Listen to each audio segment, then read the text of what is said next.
Naniniwala si Damian Lillard na nanalo na siya ng kahit isang championship kung hindi umalis si LaMarcus Aldridge sa Trail Blazers. At si Anthony Davis ay nag-opens up sa kung ano ang kailangan nila ni LeBron James to push para sa isang championship.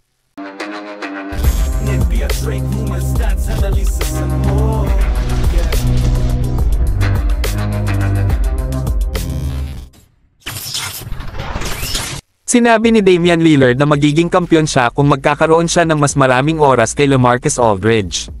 Malaki ang paniniwala ni Damian Lillard na siya ay magiging isang champion ay nagkaroon ng mga bagay na naiiba sa kanyang pananatili sa Trail Blazers.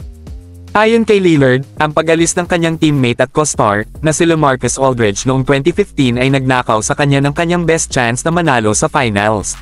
If LaMarcus Aldridge would have never went to San Antonio, we would have won at least once already. I would have came into my own, but he was that good, said Lillard on the Club 520 podcast. My rookie year, I started with an elbow pull-up jumper of a pick and roll.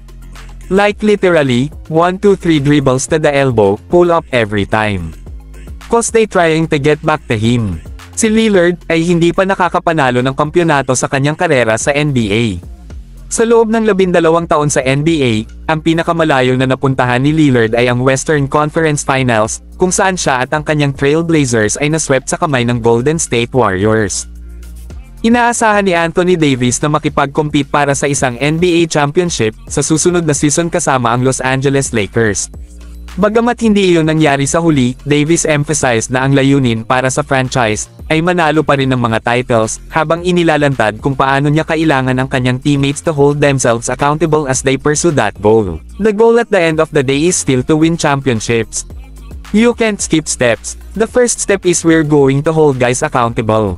We're going to show up to work, and if something goes wrong, we're gonna hold guys accountable, and then from there, we'll figure it out. Nag-average si Davis ng 24.7 points, 12.6 rebounds, 3.5 assists, at 2.3 blocks sa 76 na laro noong nakaraang season, na staying healthy at naglalaro bilang isa sa mga pinakamahusay na defender sa NBA. Ang Lakers ay isang strong na unit ng depensa na itinaguyod ni Davis, with many feelings, na siya ang pinakamahusay na player ng koponan noong nakaraang season kaysa kay LeBron James.